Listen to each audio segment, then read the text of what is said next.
సదాశివపేట పట్టణంలోని 12 వార్డు నందు ప్రజాపాలన ప్రగతి ప్రణాళిక కార్యక్రమంలో భాగంగా 12 వార్డు కౌన్సిలర్ పులిమామిడి మమతారాజ్ నేతృత్వంలో ఏర్పాటు చేసిన వార్డు సభ కార్యక్రమానికి ముఖ్య అతిథిగా మున్సిపల్ కమిషనర్ తౌటం శివాజీ, స్థానిక పట్టణ సీఐ వెంకటేష్, మాజీ మున్సిపల్ చైర్పర్సన్ మరియు ప్రస్తుత కోఆప్షన్ మెంబర్ మునిపల్లి సత్యనారాయణలు, కౌన్సిలర్ షాజీపై ముఖ్య అతిథులుగా పాల్గొన్నారు.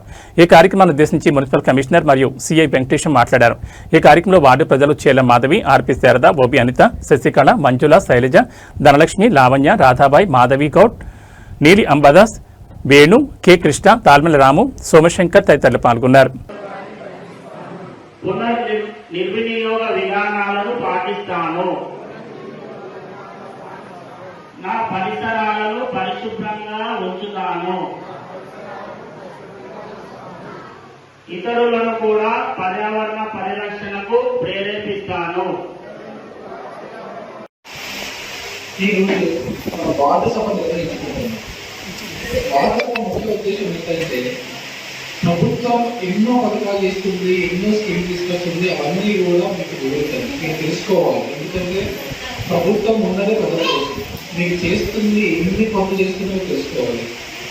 ఇంకొకటి ఏంటంటే ప్రజలకు కూడా సమస్యలు ఎదురున్నా సరే మా దృష్టికి తీసుకొస్తే గవర్నమెంట్ తరఫున ఎంత అప్పు చేయొచ్చు అనేది కూడా చూడాలి. వార్డు సభ అందరికీ కూడా పర్సనల్ సమస్యలతో ఉంటుంది. అలా కాకుండా మున్సిపాలిటీ ఎన్ని పని చేస్తుంది, పుట్టుక నుంచి చావు వరకు కూడా మున్సిపాలిటీ పనిచేస్తుంది. ఎట్లా పుట్టినప్పుడు బర్త్ సర్టిఫికేట్ ఇస్తాం, దాని తర్వాత ఇల్లు కట్టుకున్నప్పుడు పర్మిషన్ ఉంటుంది, ఇంటికి హౌస్ నెంబర్ ఉంటుంది, దాని ముందు డ్రైన్ కడతాం, రోడ్డు కడతాం, లైట్ వేస్తాం, మంచినీళ్ళు కూడా ఇస్తాం. చివరికి చనిపోయినప్పుడు డెత్ సర్టిఫికేట్ కూడా మున్సిపాలిటీ ఇస్తుంది. ఇన్ని సర్వీసెస్ చేస్తున్నప్పుడు ఇంకా వాటిని ఎంత మెరుగుపరచుకోవచ్చు అనేది మీ నుంచి వచ్చే ఫీడ్బ్యాక్ అనేది కూడా మాకు ఇంపార్టెంట్. తదనుగుణంగా మీకు ఎప్పటికప్పుడు గవర్నమెంట్ సర్వీసెస్ని మీకు ఎంత సత్వరంగా, ఎంత ట్రాన్స్పరెంట్గా అందించాలని తెలుస్తుంది. మీరు చూసే ఉంటారు, మొన్నటికి మొన్న ఎక్కడికక్కడ మనము ప్రతి వార్డులో 2 బోర్లు వేయించాం. ప్రజలకి నీళ్ళకి ఎటువంటి ఇబ్బంది కలగకూడదని. మున్సిపాలిటీ ఎంత ఖర్చు అయినా సరే నీళ్ళకి ఇబ్బంది కలగకూడదని ఇచ్చాం. ఇంకా ఉంటే ఇంకా కూడా మనము ఏ సర్వీసెస్ అయినా అందించడానికి సిద్ధంగా ఉన్నాం. లైట్స్ కూడా చూస్తే మనం అన్నింటినీ వేయించాం.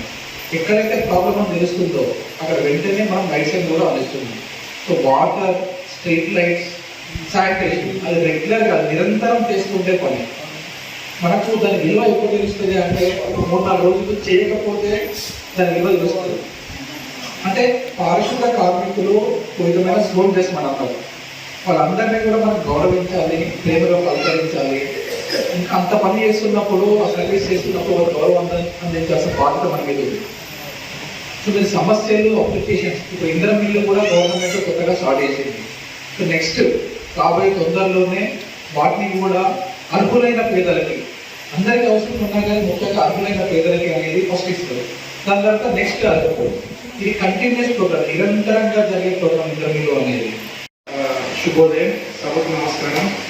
12వ వార్డు ప్రజా పాలన ప్రగతి ప్రణాళిక ఆ ప్రోగ్రాంలో భాగంగా 12వ వార్డులో మీటింగ్ కౌన్సిలర్ గారి ఆధ్వర్యంలో మీటింగ్ ఏర్పాటు చేయడం జరిగింది. దీనిలో పోలీస్ తరఫున ఉమెన్ సేఫ్టీ, తర్వాత షీటింగ్స్ ఇవి ఏ విధంగా పనిచేస్తుంది అనేది మీ అందరికీ తెలుసు. అందరికీ కూడా మీకు డయల్ 100 అనేది ఉండే ఇంటర్నెట్. మీకు ఏ అవసరం వచ్చినా మీరు డయల్ 100కి ఫోన్ చేస్తారు. ఇప్పుడు డయల్ 100 అనేది కాస్త డయల్ 112 అయింది. డయల్ 112 కాల్ చేస్తే మీకు ఉమెన్కి ఎక్కడ ఉన్నా కూడా పోలీసులు ఇమ్మీడియట్గా వస్తారు. మన అందరూ కూడా, ఎందుకంటే మన టౌన్ సరౌండింగ్ ఉంది, ఎక్కడ డయల్ 100 కాల్ వచ్చినా కూడా ఇమ్మీడియట్గా 5 నిమిషాలు 10 నిమిషాల్లో పోలీసు ఎక్కడో రూరల్ ఏరియాలో, విలేజ్ లెవెల్లో, మండల్ లెవెల్లో ఉంటే కొద్దిగా టైం పడుతుంది. కానీ మన టౌన్లో మాత్రం వెంబడే మీకు డయల్ 112 చేస్తే ఎక్కడికి పోలీసుకు హాజరవుతుంది. ఉమెన్ రిలేటెడ్ ఏ ఇష్యూ ఉన్నా షీటింగ్స్ అన్నీ కూడా మన సదాశివపేట టౌన్కి సంబంధించి కూడా షీటింగ్స్ ఉన్నాయి. ఈ షీటింగ్స్ అన్నీ కూడా ఎవ్రీడే వాచ్ చేస్తుంటారు. ఉమెన్ రిలేటెడ్ ఇష్యూ ఏదైనా ఉన్నా కూడా, హరాస్మెంట్ ఉన్నా కూడా, ఏదైనా వేధిస్తూ ఉన్నా కూడా దాని మీద నిర్భయంగా పోలీసుకు కంప్లైంట్ చేయొచ్చు. పోలీసుకు సంబంధించి స్పెసిఫిక్ నెంబర్ ఏమొస్తుంది, డయల్ 112 చేస్తే ఇమ్మీడియట్లీ పోలీసు వస్తారు. మీ కంప్లైంట్ ఏదైనా ఉంటే దాన్ని అడ్రస్ చేస్తారు, దాన్ని ఇష్యూ సాల్వ్ చేస్తారు. మీరు పోలీస్ స్టేషన్లో కంప్లైంట్ చేయొచ్చు. దాని మీద మనకు బిఎన్ఎస్ కానీ, అదేవిధంగా పోక్సో యాక్ట్ కూడా ఉంది. పోక్సో రిలేటెడ్ 18 బిలో ఉన్నటువంటి మైనర్ అమ్మాయిలు ఎవరైనా కూడా హరాస్మెంట్ ఉన్నా పొడిగిరి ఉన్నా కూడా ఎంతవరకు వేధించినా కూడా ప్రేమ పేరుతో వేధించినా ఇంకే రకమైనటువంటి వేధింపులున్నా అమ్మాయిలు కానీ మహిళలు కానీ ఎవరైనా సరే లోకల్ పోలీస్ స్టేషన్లో కంప్లైంట్ చేస్తూ దాని మీద మనం చట్టం ప్రకారము చాలా సెక్షన్లోనే 509 సెక్షన్, తర్వాత 354 గతంలో ఐపీసీకి సంబంధించి 376 అఫెన్సెస్ అగైనెస్ట్ ఉమెన్